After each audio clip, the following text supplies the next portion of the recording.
All right, guys. Thanks for joining me here. So we are socially distanced. I think at least. I don't know. You got to stretch out a little bit more, maybe. That's right. So you've got our abnormally heads are large definitely wingspan. yeah, So- definitely 6 feet. Spittle. So yeah, no spittle. So we just wrapped up. Dan just wrapped up for us our 6-week series on a clear view into the true you, and this series is based off of a process called unique, which we talked about a little bit in this series. And so really today, what we want to help people understand is what unique is all about, because it's kind of a next step for folks. So I know through this process, some people were probably super encouraged. There are other people probably a little frustrated about, okay, what is my purpose? And the series doesn't necessarily answer that. It answers it in a general way that we said our life finds meaning and purpose only in relationship with God and other people. Like those are the two things. If one of those is missing, life is going to be empty and unfulfilling. And we want to help people get that right. And so in general, we know that we are part of our purpose is we're connecting to God. The other part is we're connecting to others. I mean, Jesus said it. Love God, love people. That's what life is all about. And so we want to help people in that direction, and then understand how they are uniquely designed or wired to live that purpose out. And so unique, I believe, helps with that. And so I'm here talking with you guys because, Dan, you not only went through unique, but you're a trained facilitator, and then you, Mike, recently went through unique. And so I think you guys have a unique position. I see what you did there. Yep. To help people understand how powerful this tool is, and where to go from here. So let me just start with you, Dan. So why don't you give us kind of an overview of what unique is, and we'll dive into some deeper questions about the process. Yeah, so unique is a tool or a series of tools designed to answer, I think, the two questions that everyone is asking, whether they know it or not, whether they're intentionally trying to seek it out. That I think inside or outside of the church, these two questions are: who am I? And why am I here? Mm-hmm. Who am I and why are you here? Whether you're a believer, have been a believer in Jesus, or you are not interested in him at all, never have been, not even, you've just heard that there was this teacher named Jesus. I still think everybody's asking those questions. And so then you go to, well, how do I figure that out? And I think culturally, there are lots of substitutes. There are lots of paths that people can choose to try and figure that out. I think identity is one of the huge issues that people are wrestling with. You see, culture is trying to label people and give people a pseudo identity or an identity other than what they've been given by God. They've created us into groups, into segments, and that's how you identify yourself. You're a part of this group or that group, or you do this, or you live here, and that sort of thing. But then the bigger question is, why am I here? What is all this for? And again, I think culture has removed some of that. And so for a lot of people, they get to the end, or when they start to imagine the end and go, what was all this for? What did I accumulate all of this stuff? Why did I accumulate all these stories? Because at the end, if there is no greater purpose than life, then there's no looking back. It's just done. Right. Like it was just nothing. Like it was just nothing. Like, all right, at best, or on average, I spent 80 years doing stuff. Right. What for? Well, does it last? Does it go anywhere? And unfortunately, culture would say, well, there is no creator, there is no afterlife, and so then it's just done. What is the point? Why do anything? And so one of my hopes before finding Unique, I had this thought was, and why isn't the church where people go to answer those questions? Why can't the church be the place where people go to find out who they are and why they're here? And so Unique ultimately becomes that tool and experience that I found to help me personally answer that question. Like at any point you can jump in, but I know for my journey with Unique started almost 3 years ago. I had just turned 41. So those of you that are keeping track and thinking about how we're kind of told one of the tools, and we might be able to show some slides of this so you can picture it, but like, our lifelines, are kind of set up 0 to, let's say, like 80. And then there's kind of like the bell curve, so you've got this way. So I'm at 41, I'm about halfway, but then the other way we kind of measure time is with that bell curve. And so we've got 0 on one side, 80 again, 82 or so on the other, and I'm peaking out and I've crossed over. Admit it, you're on the downside. Yeah. And so life would say, hey, like you're on the other side of things. Yep. And so I'm 41. I just transitioned out of student ministry into missions. So all of my life experience and education and my journey here at Centerpoint was around that. I was invited to take on a new adventure that I didn't know anything about, that was exciting, but there was no roadmap of like where that was going to lead. No clear target at the time. Around a lot of other things. I'd been at Centerpoint at that point, I think 7.5, maybe 8 years. And so I'm coming up on the longest stretch of time that at this point I've lived any place. And I'm asking these questions, like, who am I? As much as I knew my job wasn't my identity, I didn't know who I was. I was like, who am I if I'm not doing that? I kind of walked away from my people and was, kind of in this wilderness phase. And so I just didn't know what was going on. We definitely, and might be an opportunity for more details later on in this process, but our personal narrative was struggling a little bit. And Unique was an opportunity to go away for a life plan to figure things out. And at the time, I didn't realize it. Looking back on the experience, I had put so much pressure on myself. And that week that I spent in Atlanta going through this process, I needed it to solve me, to figure things out, because I didn't know what the next 40 years of life looked like. And I wasn't honestly sure if the first 40 years was what it was supposed to look like. Mm-hmm. And I'm standing on this pivot point at the top of what I've been taught as a bell curve, going like, well, it's downhill from here. My best years are behind me. And man, is this the best for me? Like, is this the best for my family, for my wife?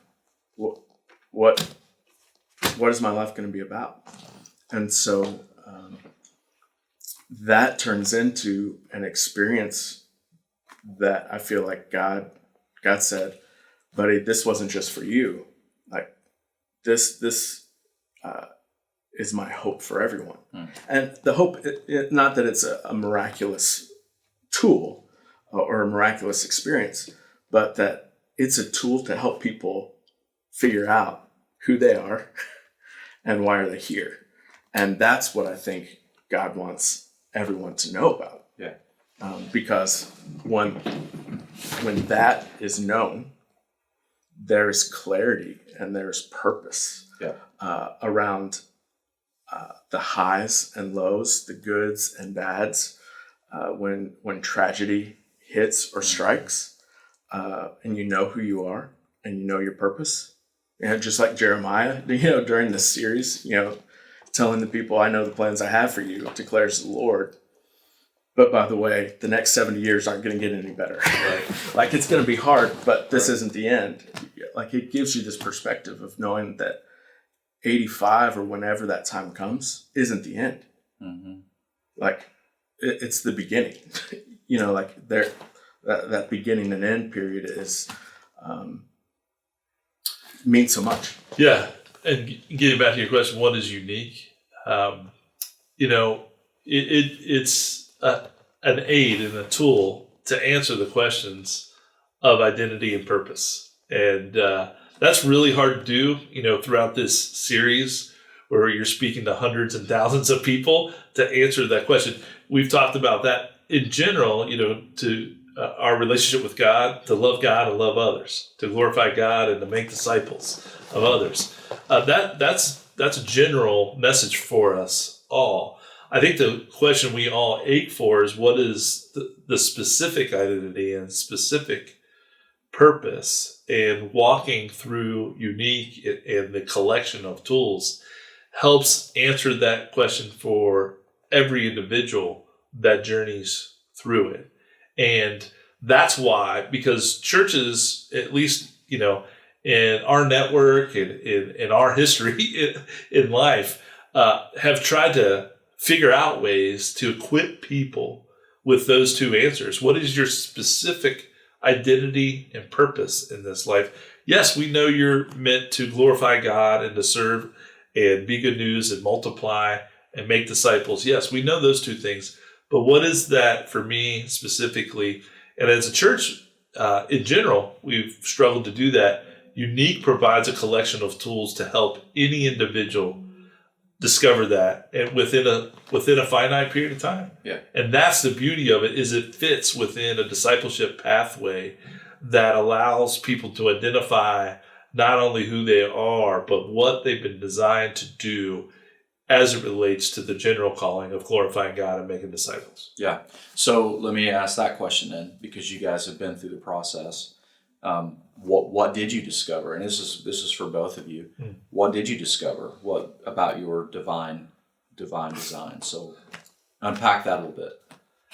Well, for me, I geek out over all personality assessments, and I just think the moments in life where I have grown the most spiritually is when I've learned more about myself.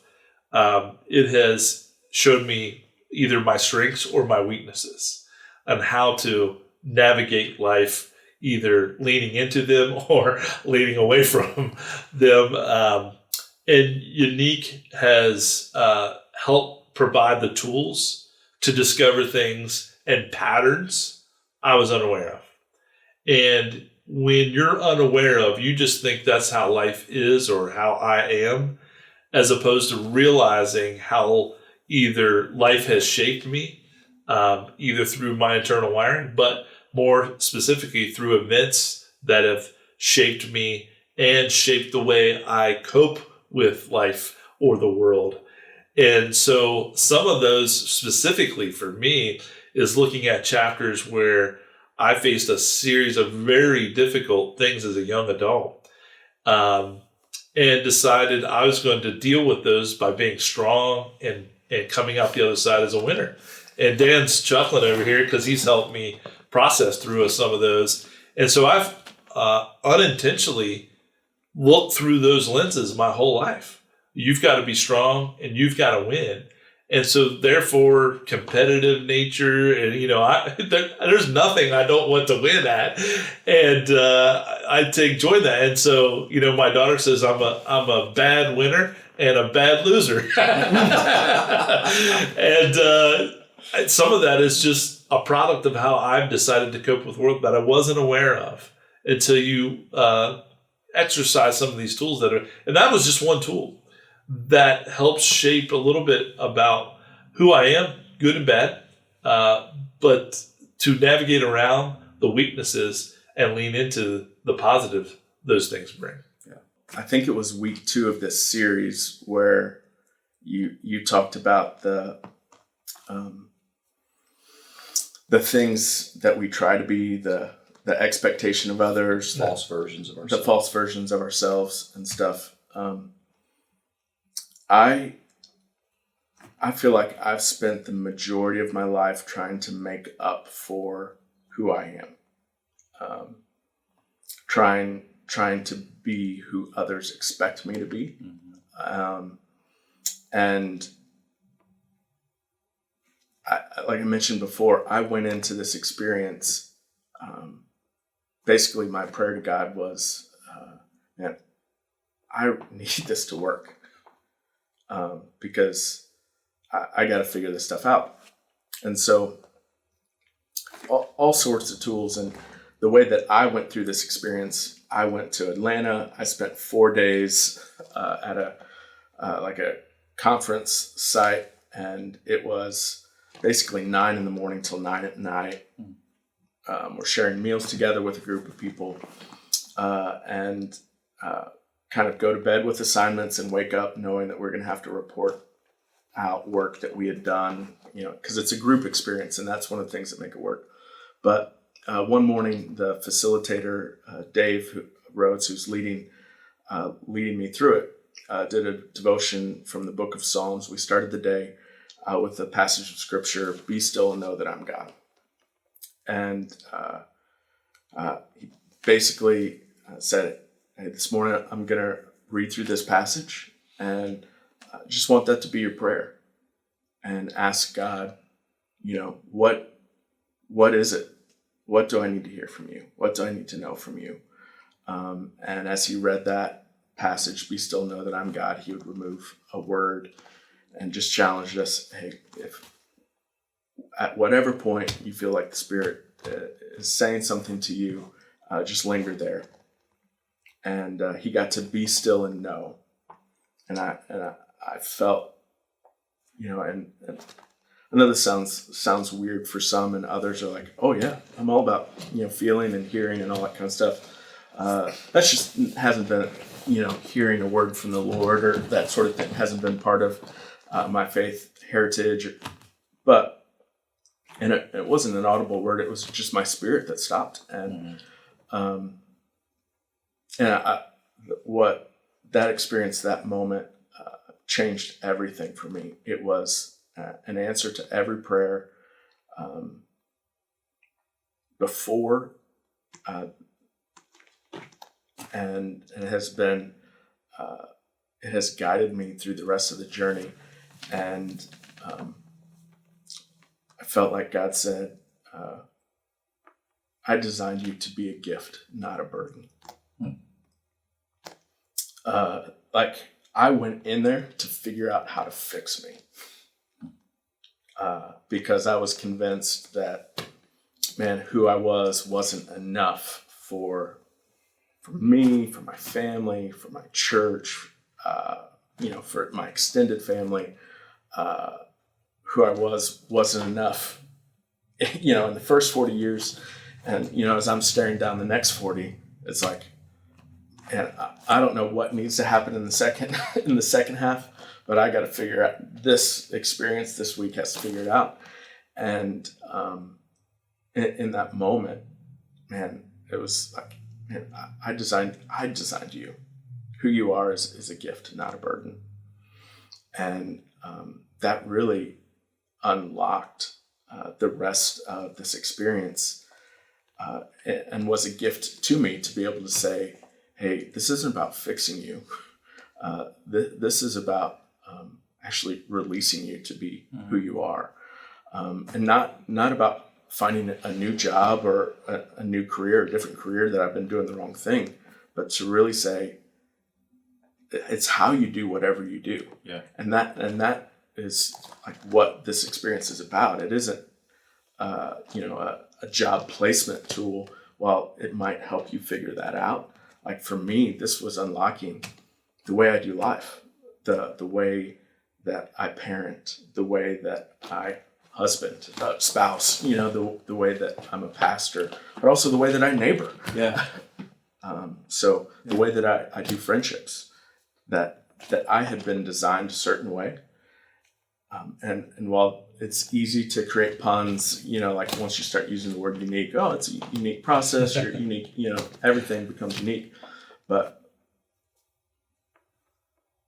again, it starts with identity. And I think that's where the breakthrough comes. A lot of people want to skip to the end and go straight to purpose.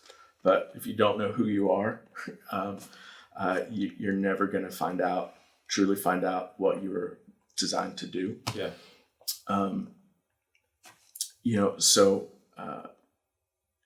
It was this beginning piece of saying, hey, like there's only one Dan. Mike mentioned it earlier about the specific calling versus a general calling. In my experience in life, the way that I've taught students or adults, we've told people, hey, you need to make disciples. But we haven't been able, from my perspective, told people how they specifically were supposed to make disciples. And I believe unique is that experience. It is the set of tools that it is designed to help people figure that out. Yeah. To answer that question, well, okay, if I'm supposed to do this, how? Yeah. And it's not about you got to have a different job because it doesn't mesh with who you are. That's not what we're talking about here. Vocation is not what we're talking about. But back to who you are and what you do, and identity being at the core of that so many people have this mistaken identity, and we mistake who we are for what we do. But the reverse of that is that no, what you do doesn't define who you are, but be who you are in what you do. Absolutely. And that goes for everything. Yep. Be who you are in the job, in the vocation that you have. Be who you are in the neighborhood you live in. Be who you are in the position you serve in church. And I don't want to mistake that for, just do you. That's a catchphrase in the culture. But this idea of who God has made you to be, and I'm reminded again as Jesus says, "Go and make disciples." It wasn't the commandment wasn't go, right? In the Greek, it's as you are going. Yep. And again, I think that has this element of be who you are as you do the thing I've called you to do. And that's really what we want to help people begin to unpack and discover who God has made you to be, so that you can do the things that He's called you to do, even in your vocation. Yeah. Yep. It provides clarity, this tool. And I can imagine putting myself in the shoes of people that may be watching us right now that are feeling teased or just itching for just tell me what my purpose is or what my identity is and this sort of thing. And it's just not that easy. It's why you have to go through it as an individual to discover that. But what it provides as you journey through it is clarity. And there is this sense of when you have clarity on who you are specifically and what God has designed you to do, there is a what Scripture calls shalom. There is a harmony. There is a wholeness. It provides a lens in which you can filter all the decisions in life through. And it's really all about who God has called you to be and what He has called you to do. And so it really is through providing a God-centered lens through which you can make decisions and inform the decisions you have in life with a lot more clarity than you had before. And so you have this sense of peace and shalom, wholeness and harmony to the decisions that you're making, where before you're just grappling at what that is, thinking that you have some idea about it, where this provides words, phrases to articulate exactly, specifically who you are and what God has called you to do. Yeah, and so let me bounce off that for a minute, because I'm now at the end of and I haven't gone through the journey myself. But you come out with 2 words, I believe. Is that right? Yep. Yeah. So to what you were talking about, these 2 words kind of articulate kind of what your purpose, your calling is. It sums it up. So give me those 2 words for you guys. You want mine first? Go for it. My 2 words are instigating, joy. Now, instigating, I totally understand. It's You true. are an instigator. Right, So- but not joy. You don't get the joy No, from no, no, it. no. I'm just teasing. No, I see those because you do bring a lot of joy. Yeah, and so the process would have you speak those 2 words in a sentence. And so I've been created to honor God and help others through instigating joy, right? Right, and God and others. There's that general Yeah. calling for us all to Right. honor God and help others, right? But then it's a little bit more specific for me to instigate joy. And it's a lot of hard work landing on 2 words that sum up who you are and what you're called to do. Yeah, and I think during the group question time, that was one of the exercises during the series. But it was kind of like, hey, take a few minutes and dream about 2 words on a sheet of paper. You go through this experience, and I mean, people have hundreds All of this possibilities information. Yeah. that are collected through the process of maybe this, and it is a huge experience in refinement of getting to those 2 things. So they weren't just thrown on a wall and that's what stuck. Right. Yeah. Here's what I like. Yeah. Exactly. Yeah. And again, this is part of how I'm uniquely wired. I love to laugh. I love to tell a good story. I love having fun. And so part of that, and joy is one of those fruits of the Spirit that when you're connected and in step with the Spirit and you're connected to the vine, joy is a byproduct of that. And so when you talk about how it's connected to my role, not only am I called to lead that way as an individual, but I'm called to lead others to produce the fruit of the Spirit. That is joy. Right. And I'll do anything, including instigating, to make that joy happen. And you guys know, as my friends, how I'm just naturally that way. Yeah. But this is part of it. You become self-aware as an individual, and then you become emotionally aware and relationally intelligent on how you deal with others. But then even beyond that, when you start leading groups of other people, you're now leading organizations and things like that, or a church, to help be agents of good news and joy, and arranging things around producing that kind of good news. And in my view, in my lens, that's what I want the world to see in us as Christians, but collectively as Centerpoint. I want want them to see us as good news, as agents of joy. And if we can do that as a church, and I think we do it in so many ways, but if we can improve on that and build on that, boy, we are going to accomplish the mission that we want to at Centerpoint. Yeah. That's why I think it influenced me in that process of entering into this role. Yeah. Well, what about you, Dan? What were your 2 words? I exist to honor God and help others by inspiring possibilities. Okay.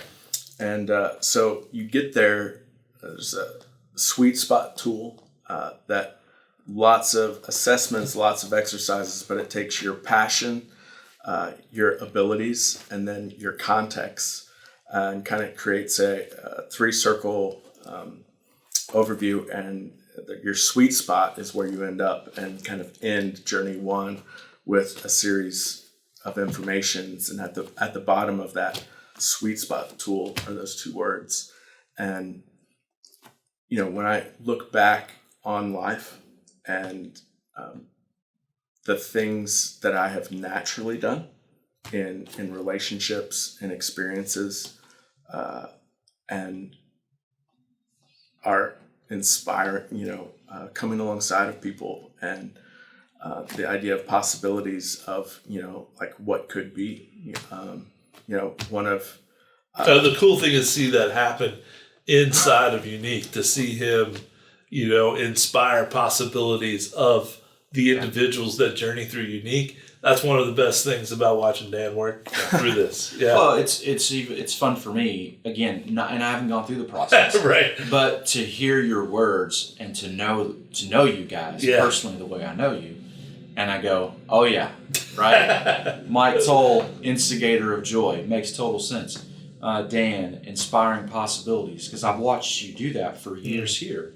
And I know the backstory of Project Manana, and which is a mission that we support in the Dominican Republic that we wouldn't had it not been for you. And I'm not even sure Brian would be in the Dominican if not for you. Not to mention others. Yeah, there you go. Inspiring possibilities. All the stuff that we're doing right now to serve and love and bless our community is you inspiring possibilities, and now seeing our church begin to imitate some of that. And so, and I'm just, I love watching that, and then hearing again the process. You both were already doing these things. It's that clarity, right? You had you had clarity to it. You put language to it. You can name it, right? Yeah, you can name it. Right. Most people I know, if you were to ask them what they do, they would give you a list of tasks that would describe a generic job or a responsibility. But this isn't just for pastors or church people. Like this is for the bus drivers, the garbage men, the stay-at-home mom, the accountant, the CEO, the school teacher, the principal, whoever. Like this is how you do what you do. Yeah. I've had lots of different jobs. I haven't always been a pastor. Yeah. I've cleaned pools. I've been a barista.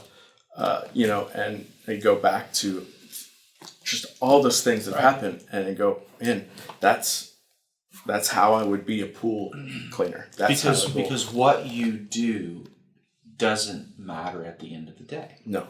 It's how you do what you do, and making sure that whatever you do, do it as you. Yeah. So it's starting to sound like Dr. Zeus here. But we get that backwards so many times, and defining ourselves by what we do. And that's what we want to reverse for folks. Yeah. So yeah, I love hearing the process from you guys. So we've talked a lot about identity here. Now let's talk about the purpose. So there is the who am I? Now there's the what am I here for? So talk about that piece. How does this process help you discover that piece? For me, it just provided tools, but also the accountability and a plan to carry out the goals that you're discovering along the way that you want to accomplish, that God has designed you to accomplish, and then helps you map out exactly the plan to go about doing that.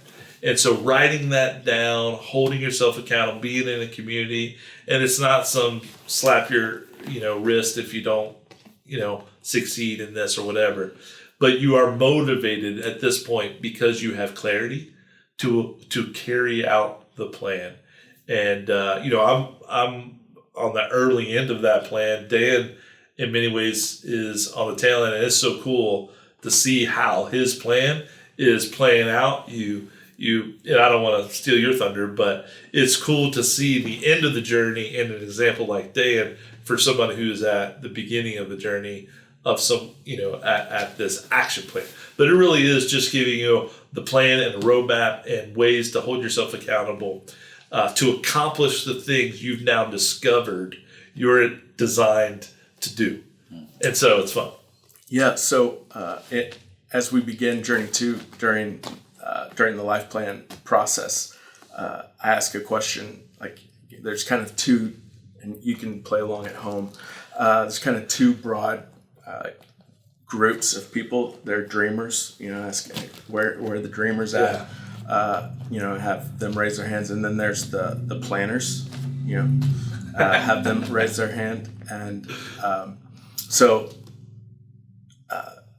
kind of the issue and the reason that those two groups don't always get along or work well together is because the dreamers have never seen a plan inspired by a God-sized dream. But the planners have never seen a God dream, with a workable plan. That's true. And so this takes those two things, and what has been so good for me is that Unique wasn't a moment in time. Even though I went to Atlanta and went through a process and experienced it, I came home with a reproducible tool. So going back to what Mike said about me kind of being at the end of the process, I'm really kind of at the beginning. Like, this is something that has become a way of life for me. So I left my experience, the life plan, and had a 3-year vision or a 3-year plan for life where I wanted to be family, professionally, 3 years ago, so 2021. And so January will be the end of that. Mike just started, and the group of people that I conned into being the test subjects so I could practice coaching people and leading this process. They're on the beginning of making their 3-year plan happen. And so... And you're the dreamer category, right? And the 3-year plan that you're on the tail end of, you have worked that out, not perfectly, been bumps in the roads, but there is definitely results that we have seen, like you mentioned. Well, and I want to hear about some of those. Yeah, I know there were specifics that you put in play to begin the plan. Yeah, and you're coming up on the 3-year, and I think this is where, I think this gives some credibility to the process. It gives tangible examples of how the plan works, right? Even for a dreamer, right? Well, so so talk a little bit about that, if you don't mind. Share some of your story of the plan that you came out with, and now, what's been the result of that? What's been the fruit of that? Yeah. Well, again, I went into this process going, man, I need to figure this out. This needs to work. And again, the weekend, it wasn't a mystery. It wasn't some mystical thing that I just went through it and it solved all my problems and it told me who I was. It's a lot of work. And that's one of the things that some people will decide this isn't for them because it's a lot of work. It's time. There's financial investment. And we talked about that in week 4 of the series, right? Investment.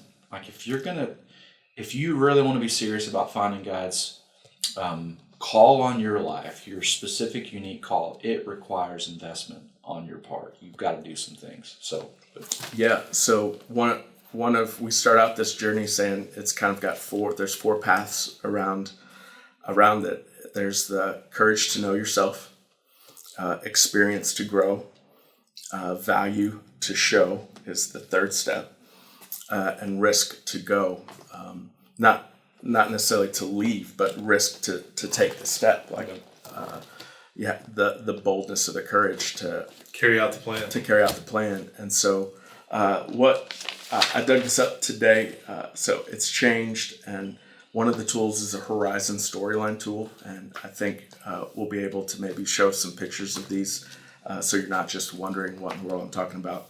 But this is what I said, and the 3-year vision was a broad, descriptive brush meant to inspire and dream. So 3 years is farther than you can see. It's the other side of the mountain that you hope you're planning for.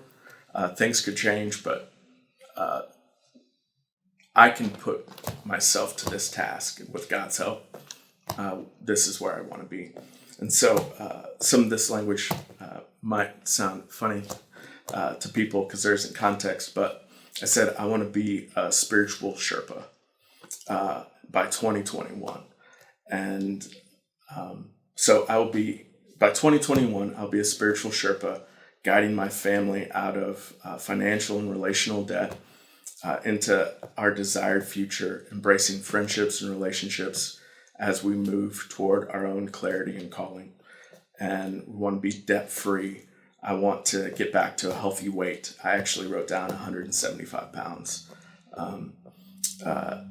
California was which you've lost a ton of weight. I don't have to give them that, but a ton of weight.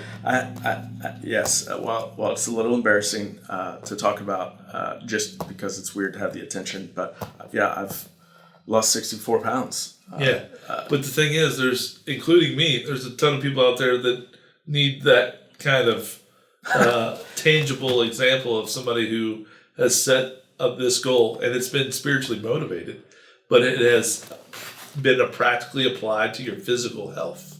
Yep. And it's a great example, man. Yep. And again, just to clarify, Unique isn't a weight loss program. No. But it gave me. But it can work for you too. Yes. It gave me a tools and a pattern to make that happen. I wanted to have clarity around my responsibilities and roles at work.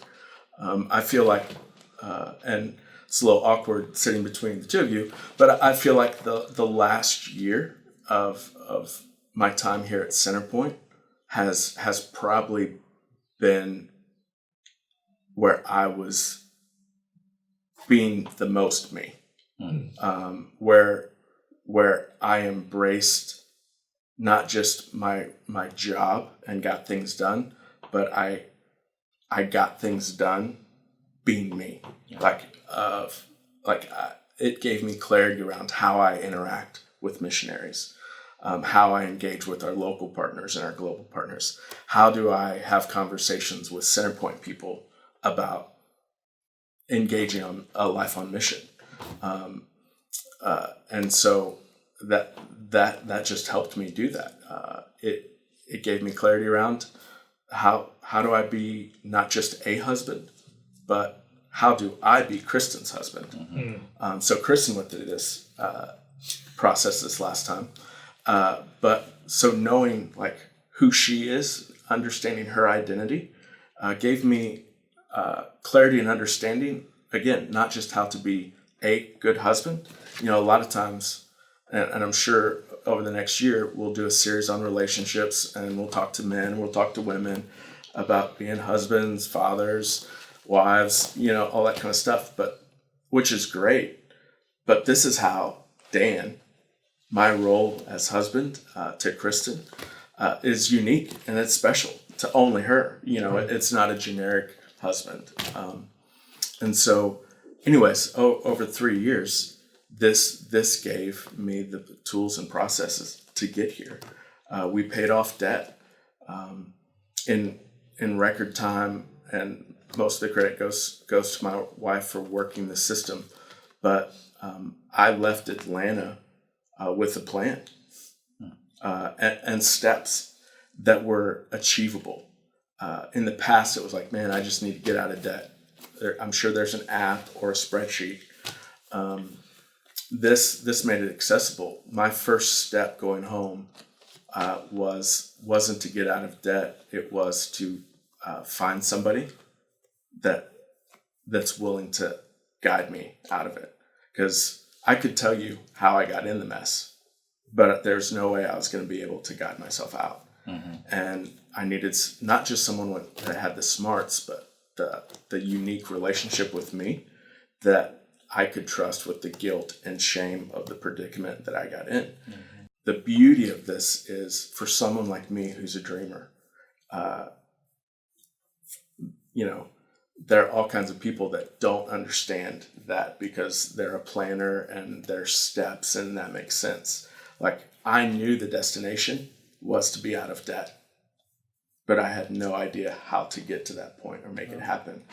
And in the same way, Unique created process for me to make steps and goals at work. It gave me a plan to say, hey, every 90 days I have a new goal. And that's one of the beauties of this, the Horizon storyline. Again, it gives you a 3-year picture, and then it gives you underneath that 4 1-year goals, and then it gives you a 90-day goal, and then 4 weekly goals. Mm-hmm. And again, it was 3 years. This was 3 years of my life that I reviewed on a regular basis and kept marking things off. Yep. It's connected to your calling, and maybe that's a piece of why just big brush statements don't work. I don't even know what word I'm looking for there. Edit that out. Broad stroke statements don't work. I want to get out of debt, or I want to lose weight. Like, there's got to be a why connected to it. Yep. And the why is connected to who God's called you to be and what God's called you to do. And that's a why that's a why that God honors, and God has honored that in you. And man, I commend you. That's great work. It's hard work. It's investment, and and it's paid off for sure. Well, and it helped me order the process. Probably in the past, I would have gone straight towards physical health and tried to figure out what plan to buy into, what workout program, what gym to join. But I knew the key to everything else was to dislodge the burden of debt that it had put our family on. It made me not a good husband. It just complicated everything. Yeah. And as that began to free up, there were all sorts of other goals and steps. I knew through this process that this Unique could be an unbelievable tool for Centerpoint to use in our discipleship process, like equipping everyone. But I also knew that not everybody was going to be able to do what I did. Not everyone has the time or the financial resources to go out of town for 4 ways and go on this journey. And so I wanted part of my goals, which was amazing the way this all worked out, because this series and all this stuff wasn't the long-term plan. This really was a pivot during the pandemic of where do we go? I joke around. It's like, man, I've been talking to people about Unique for almost 3 years, and it took a pandemic to make it happen. Thank you, God. But part of it was, how do I can't just tell people about it. So I invested in the training to go back to be able to teach people how to do it here, to be able to lead people through the process. And so removing the barriers for other people to have this experience was part of that plan and part of my vision to be able to lead leaders through this process into their own clarity and their own calling. And so at some point you got to ask, do I have a life worth imitating? And I feel like it feels really awkward to say this, but thanks to God and the tools in the Unique process, it made those things accessible to me. To that dreamer, that person that sees the vision, but isn't always sure of the first step or even the next step.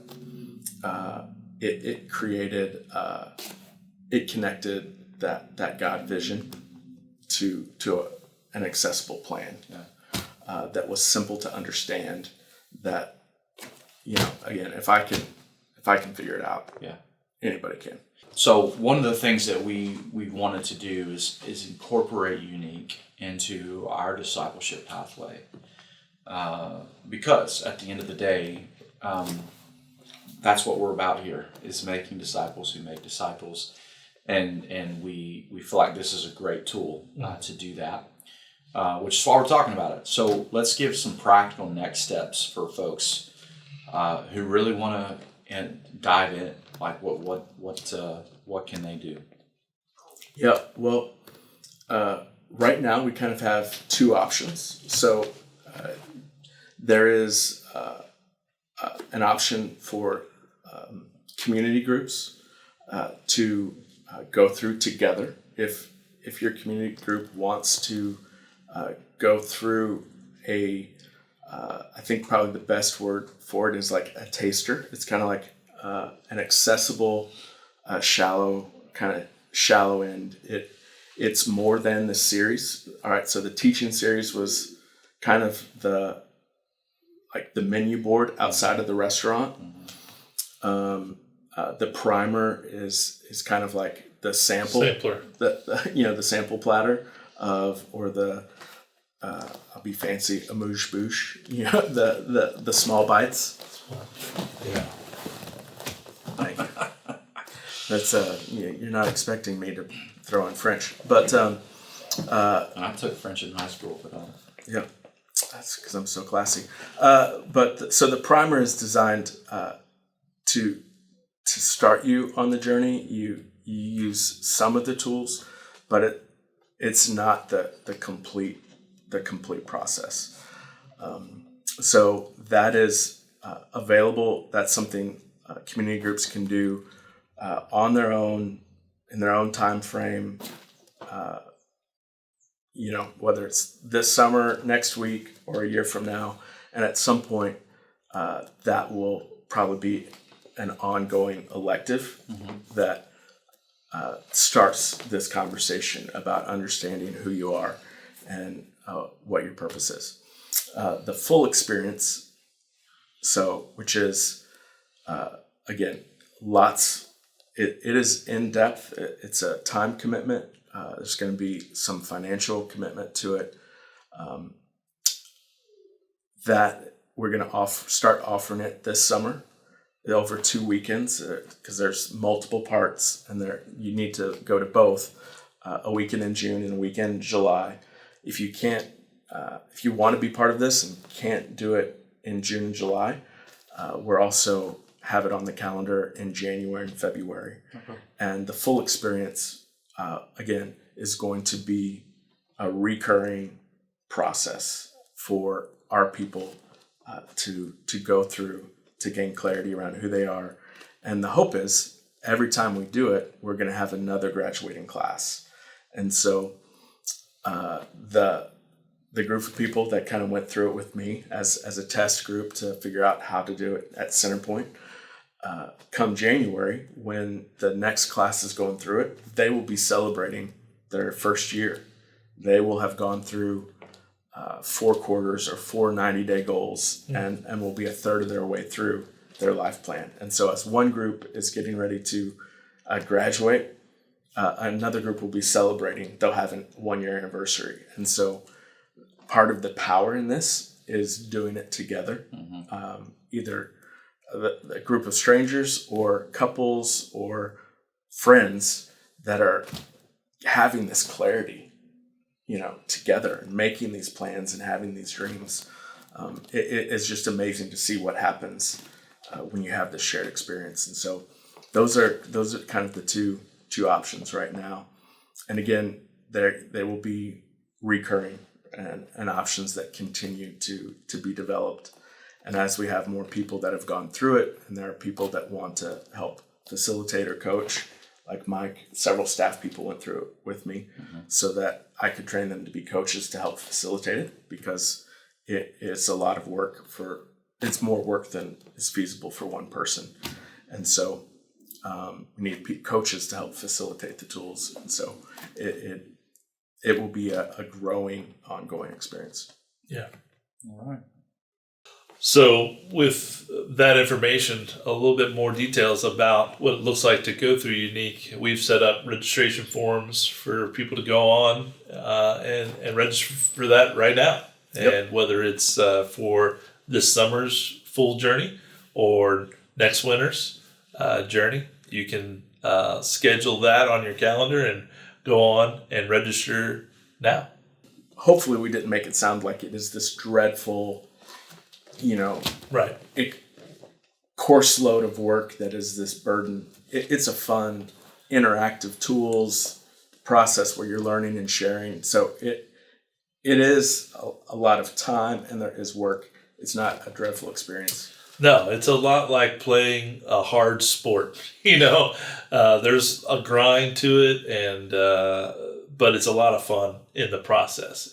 It's not always easy. You're going to work up a sweat, figuratively speaking, in this process, but it's a lot of fun. It's a really rewarding, and so definitely worth it. And I would encourage anybody to jump into that full experience, whether this summer or next winter, and get online early because there's limited spots. So. Yep, we need at least 10 people, and we're going to create a waiting list after 25. Okay. Awesome.